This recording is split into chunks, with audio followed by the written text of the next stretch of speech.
la palabra al profesor Martín Tanaka Gondo. Bueno, señor congresista Arana, vicepresidente de la comisión, a través suyo quiero agradecer la invitación, saludar a todos los señores congresistas.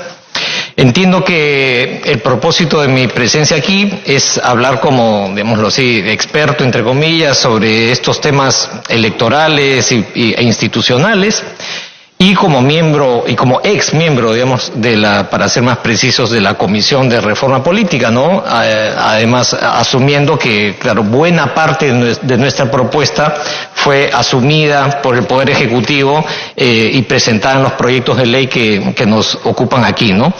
Entonces yo quisiera decir que mi presencia aquí, mis comentarios son, digámoslo así, desde un punto de vista técnico, académico, como ex comisionado.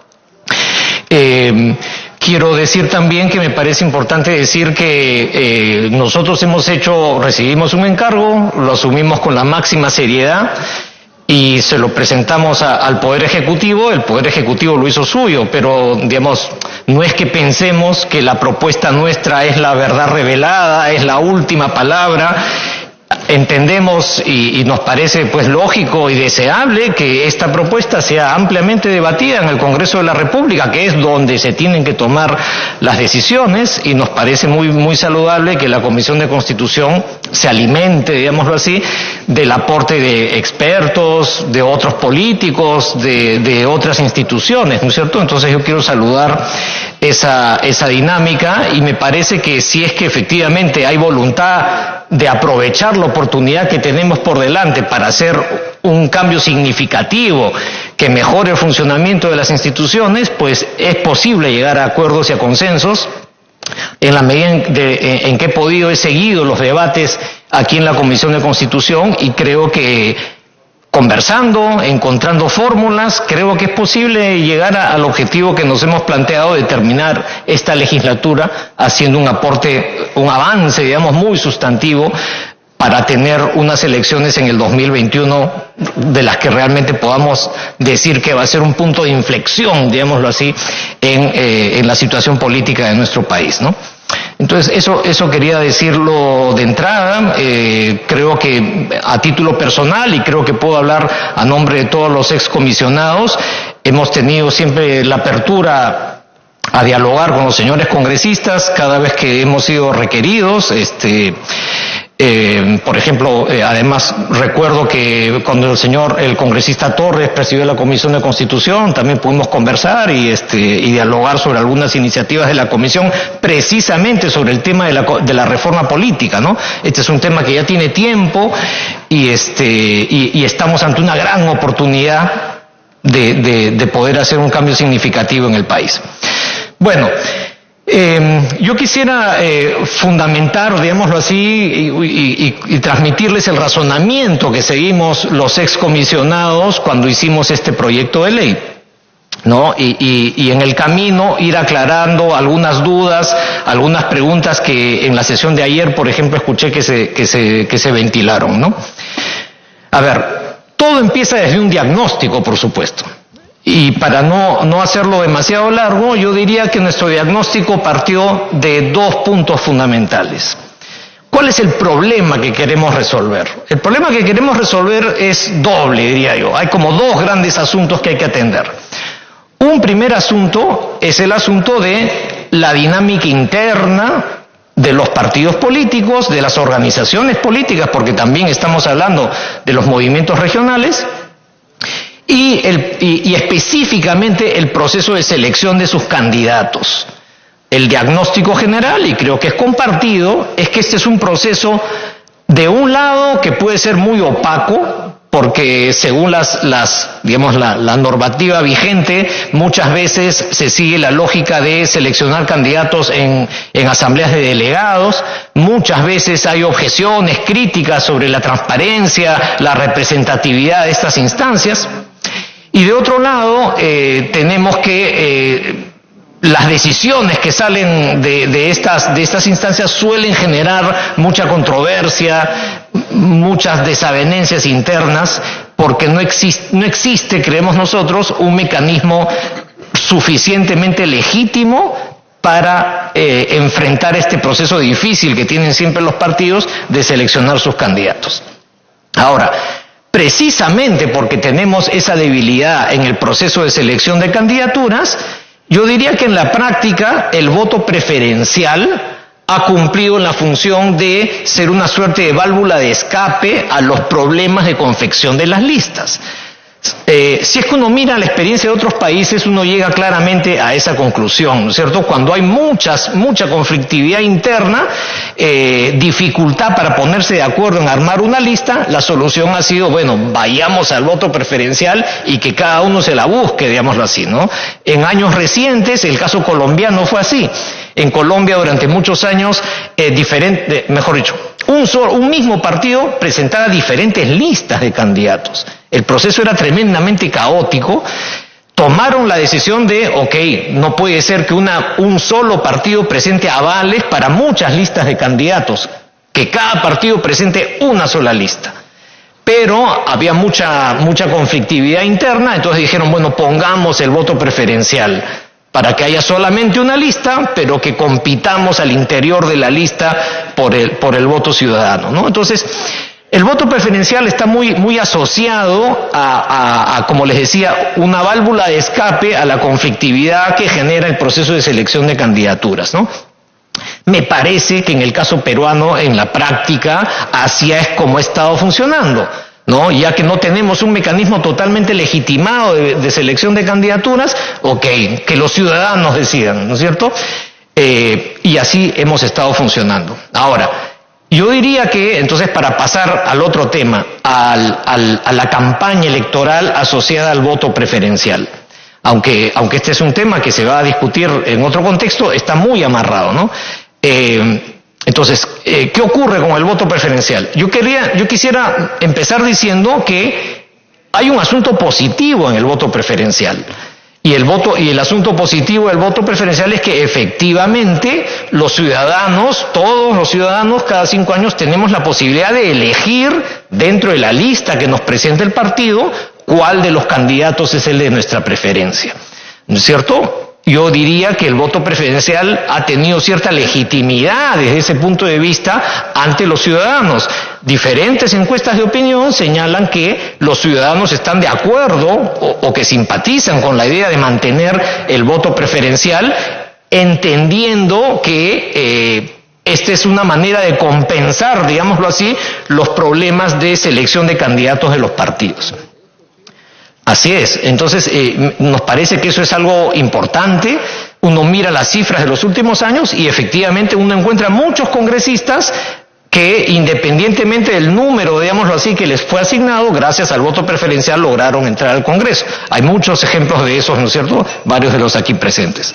Entonces, ese es un asunto que nos parece que ya se ha instalado y que tiene cierta legitimidad ante los ciudadanos. Ahora, también tiene varios aspectos negativos el voto preferencial, ¿no es cierto? Y que ya han sido mencionados en debates anteriores.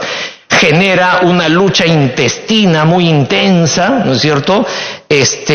Individualiza las campañas electorales al Congreso.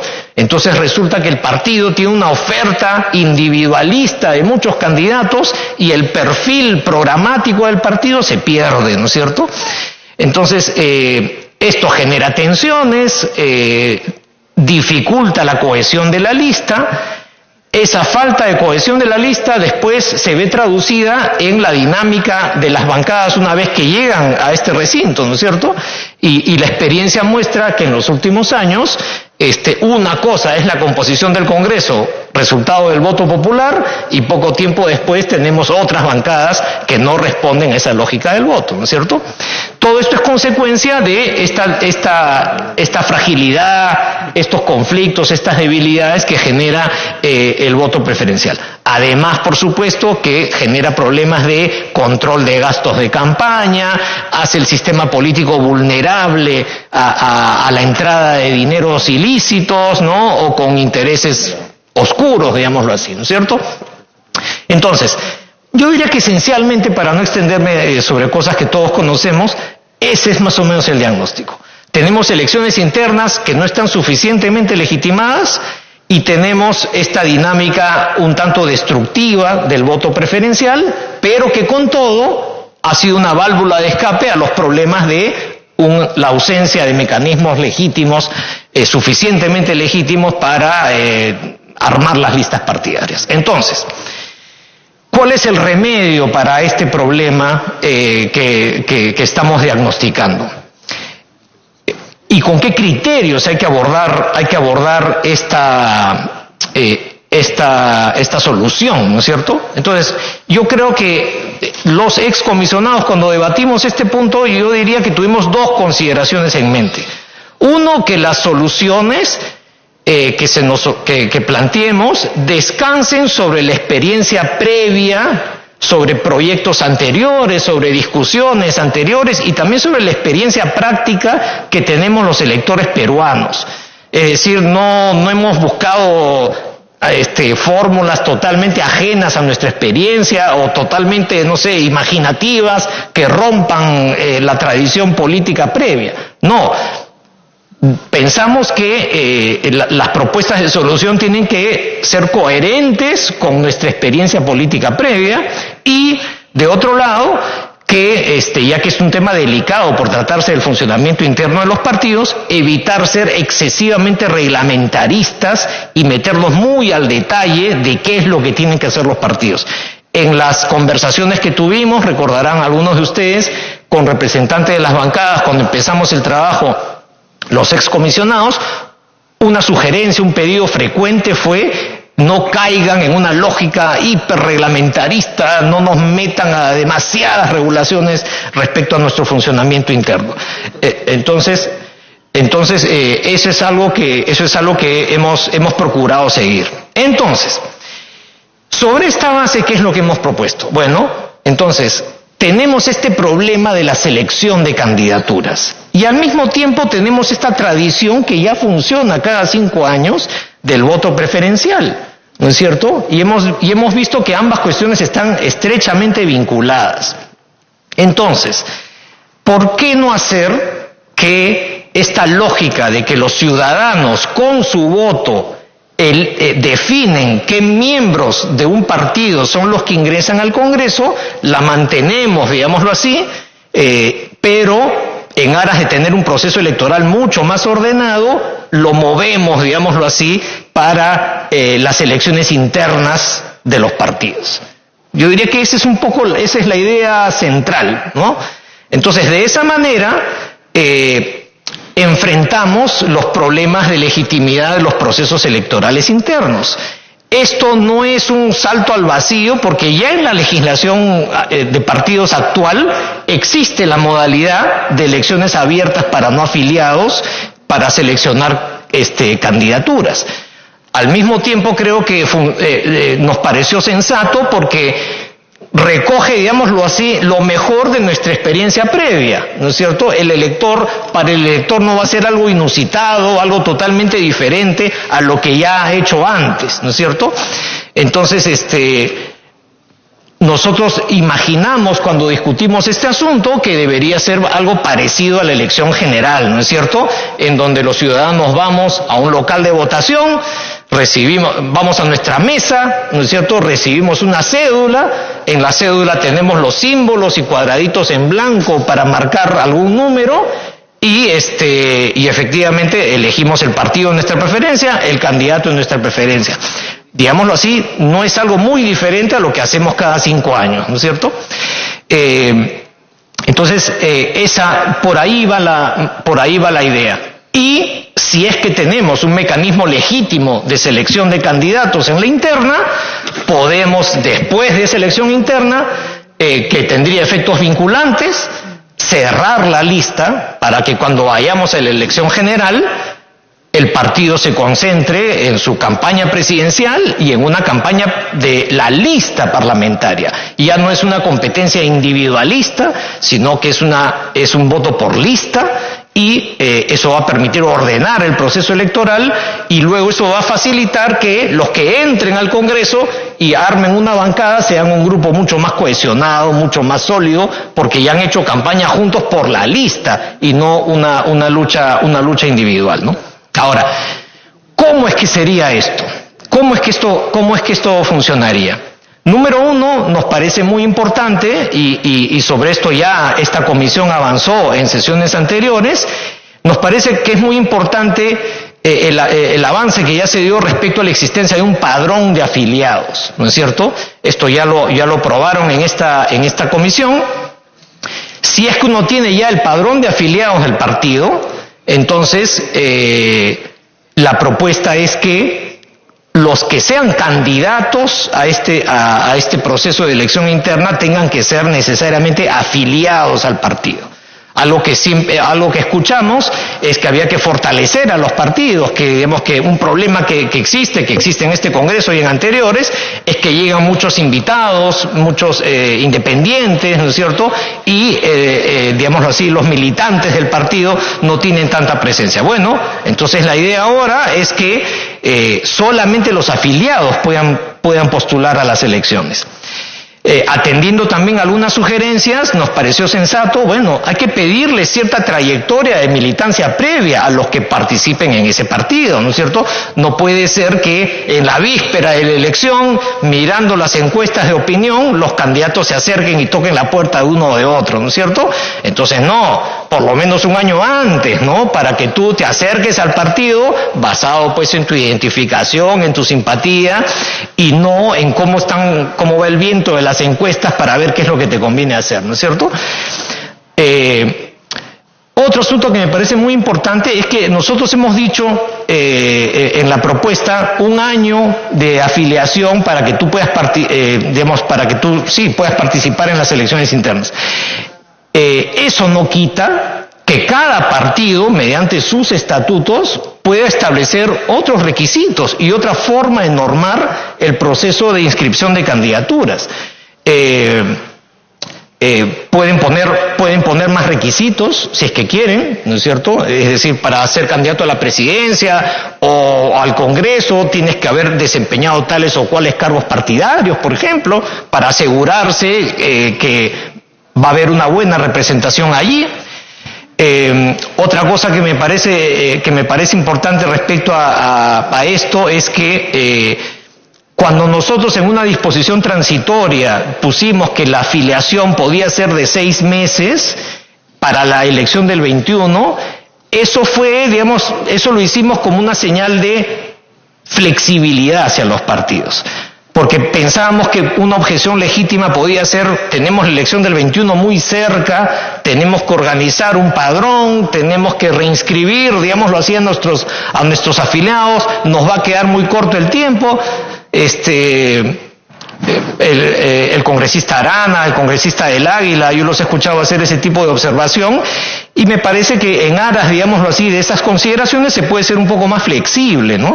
Y creo que en general, y ya lo dijo también el presidente del Consejo de Ministros ayer, hay algunas cosas que en la aplicación práctica se puede flexibilizar para hacer esto viable en la elección del 21, que realmente está muy cerca, ¿no es cierto?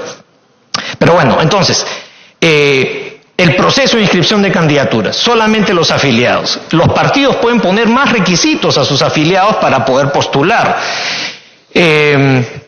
Otro asunto que me pareció muy importante que ayer se discutió, el congresista Iberico planteó un asunto interesante, ¿no? ¿Qué pasa si en una circunscripción, en un partido, hay muchos candidatos, ¿no?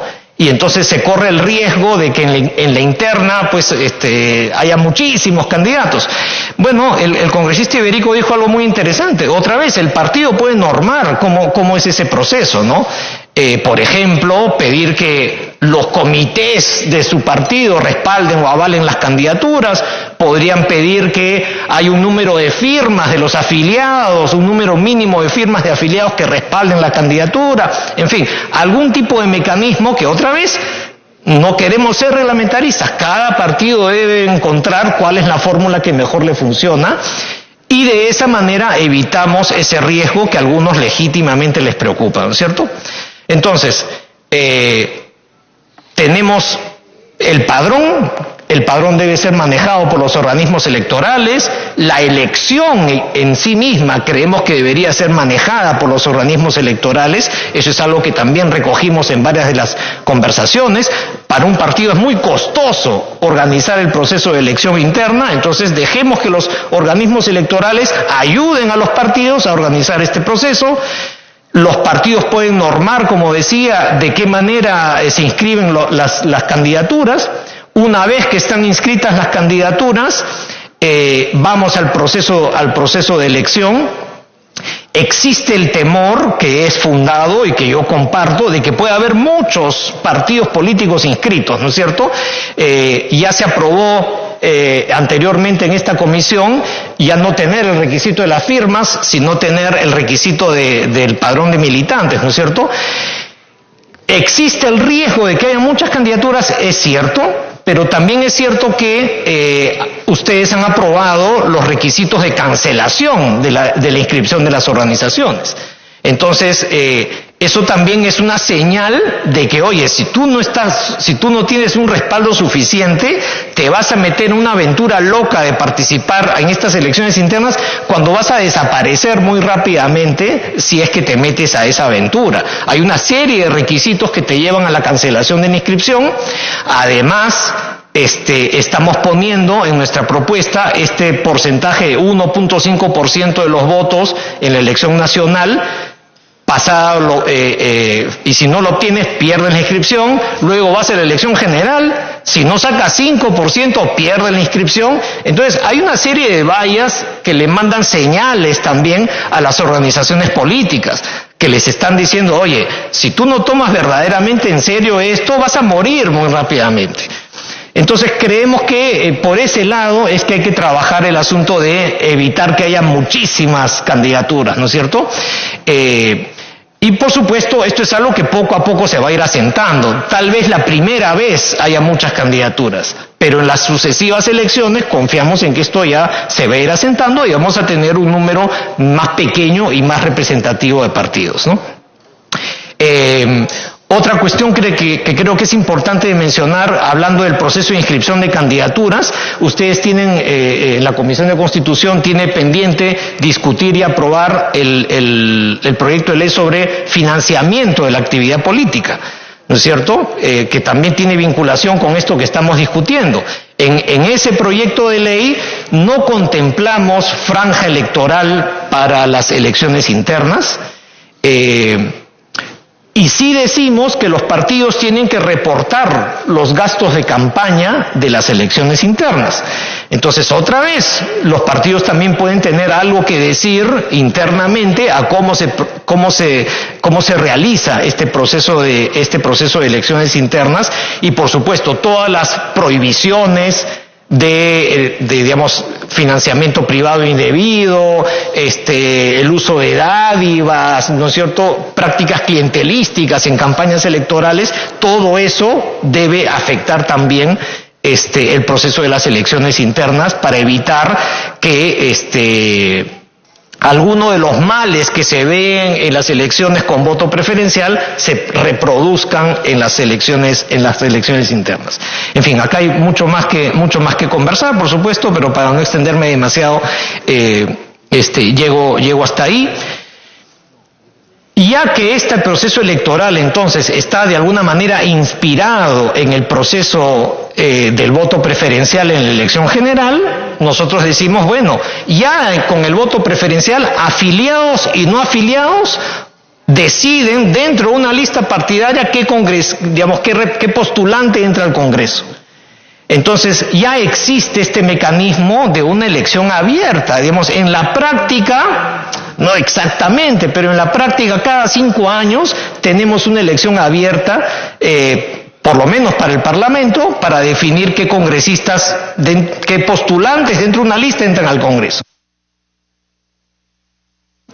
Entonces estamos siguiendo con esa lógica. Creemos que quitarlo podría ser interpretado por los ciudadanos como el recorte de un derecho. Si ya lo hemos estado haciendo cada 5 años, si vamos a una elección cerrada, solamente de afiliados, podría haber esa crítica, podría haber esa insatisfacción, ¿no es cierto? En este momento yo tengo el derecho de elegir dentro de una lista quién entra al Congreso. Si se cierra solamente a los militantes, yo creo que podría interpretarse como un retroceso. Entonces, por eso es que seguimos con esta lógica. seguimos con esta lógica de que debería ser abierta. Se ha dicho con razón la preocupación de caramba, los militantes de un partido pueden inmiscuirse en las decisiones de otro partido, por eso es que planteamos que la elección tenga que ser necesariamente simultánea para minimizar ese riesgo. Y luego está la discusión de la obligatoriedad de este proceso. Hay una discusión de fondo aquí, que es sobre el voto voluntario o voto obligatorio. Nosotros en general, los excomisionados, cuando debatimos esto, nos inclinamos por mantener la obligatoriedad del voto. Creemos que hay mucha experiencia comparada que nos dice que si es que uno no tiene unas identidades partidarias sólidas, una identificación partidista sólida, si tú quitas la obligatoriedad del voto, la tasa de participación se puede caer muy drásticamente. En países donde el voto es voluntario, se discute sobre la necesidad de hacerlo obligatorio para digámoslo así, incentivar el vínculo entre la política y los ciudadanos. Además que hay otro asunto, que si es que el voto se hace voluntario y no obligatorio, además de las tasas de participación se generan otros efectos. Por ejemplo, ha habido esta preocupación por el tema del clientelismo político, ¿no?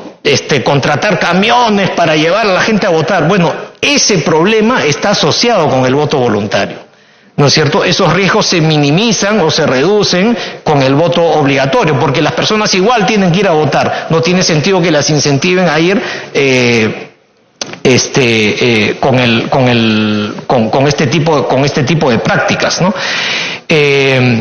Y luego también está el hecho de que cuando la decisión de la votación, de la selección de los candidatos queda solamente en manos de los militantes, lo que podría terminar ocurriendo, y en otros países se ve, es que los candidatos seleccionados terminan como muy alejados de la preferencia del común de los votantes. Y finalmente se está eligiendo a un candidato que va a ir a una elección popular, ¿no es cierto? Entonces, por esas razones es que nos inclinamos por mantener la obligatoriedad del voto, aunque ciertamente esto es algo que da para mucha discusión, ¿no? Entonces, por estas razones es que hemos seguido esta lógica. Mirando en experiencias comparativas, y ayer se discutió mucho este asunto, efectivamente la elección uruguaya, la elección argentina, la de selección de candidatos, se parece a esto que les he estado comentando. Ahora, se parece, pero no es igual, y no es igual en un asunto fundamental. Nosotros, al estudiar el caso argentino, sabíamos que hay una fuerte crítica sobre las PASO argentinas, y la gran crítica a las PASO argentinas es que en muchas provincias los partidos presentan listas únicas, ¿no es cierto? Eso tiene un lado positivo, porque significa que el partido se ha puesto de acuerdo, ha negociado entre sus diferentes facciones y grupos y han acordado una lista única. Sin embargo, para el elector es muy decepcionante, ¿no es cierto? Va a ir a votar por un partido con el que simpatiza y resulta que solamente hay una lista. Entonces, claro, el comentario que se hace en Argentina hoy es: ¿por qué obligo a la gente a votar si hay listas únicas? ¿No es cierto? Perdón, es una crítica razonable. Entonces, ¿cuál es la gran diferencia nuestra? La gran diferencia es que nosotros estamos proponiendo una votación individual.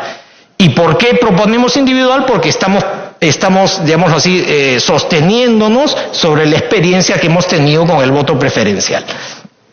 Entonces, esa ha sido la lógica. Ya para no extenderme demasiado, quisiera ir terminando diciendo que entendemos que esta propuesta sí es una propuesta que implica un cambio significativo sobre la dinámica interna de los partidos. Realmente estamos convencidos de que esta es una propuesta que podría ayudar mucho a legitimar a los partidos políticos, a acercarlos a la ciudadanía. No pretendemos en absoluto debilitarlos o destruirlos, al contrario, creemos que los partidos tienen mucho que ganar siguiendo esta lógica. Entendemos también que llevarlo esto a la práctica no va a ser fácil, ¿no es cierto? Y por lo tanto, estos criterios de gradualidad creo que son atendibles, ¿no es cierto? Y, por ejemplo, ayer escuché en la sesión que tuvieron, que tuvo esta comisión, al presidente del Consejo de Ministros hablando de otro de los componentes que está en la propuesta, el componente del 20% de no afiliados de un partido, ¿no es cierto? Está esta lógica de que, bueno, en la actualidad ya existe, ¿no es cierto?, que un porcentaje de no afiliados pueda participar en las listas parlamentarias. Entonces, nuestra lógica fue, tratemos de no mover demasiado lo que tenemos actualmente. Proponemos que el porcentaje sea de 20%.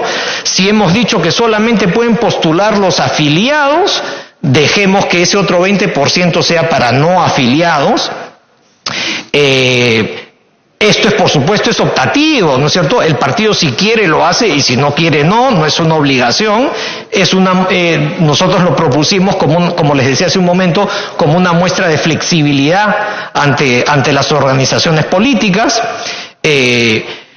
Ayer, por ejemplo, en el debate, por ejemplo, el congresista Mulder en el debate de ayer preguntaba sobre por qué es que nosotros proponemos que los afiliados y los no afiliados vayan alternadamente. Claro, la idea es pues que en una sola lista no vayan todos los invitados juntos, ¿no? Número 1, número 2, número 3, número 4, número 5. Y digamos que para el elector eso sí puede ser obviamente problemático, se puede sentir como una imposición de los cuadros directivos, ¿no? Entonces la idea es que si es que hay más de un invitado en una lista, vaya alternado con otro que sí responda a la democracia interna, ¿no? Pero por supuesto no más del 20%. Esa es la lógica de la propuesta. Y entonces termino diciendo que entiendo la necesidad de una aplicación gradual. Por ejemplo, ayer el presidente del Consejo de Ministros dijo que una posibilidad es que ese 20% quede como de libre disponibilidad para el partido. Que para la elección del 21 no sea exclusivamente para no afiliados, sino que también algunos afiliados del partido, sobre la base de méritos especiales que tengan, pues tengan un lugar asignado dentro de una lista. Por supuesto que ese lugar tiene que estar preanunciado, ¿no es cierto?, para que los votantes no se vean después sorprendidos por la inclusión de un candidato designado que violaría, digámoslo así, el proceso de elección interna, ¿no? Bueno, entonces con eso espero haber... Orden, por favor, orden en la sala, por favor. Espero haber aclarado algunas dudas y ayudado a que se entienda mejor cuál es el espíritu de la propuesta que presentamos, ¿no? Muchas gracias.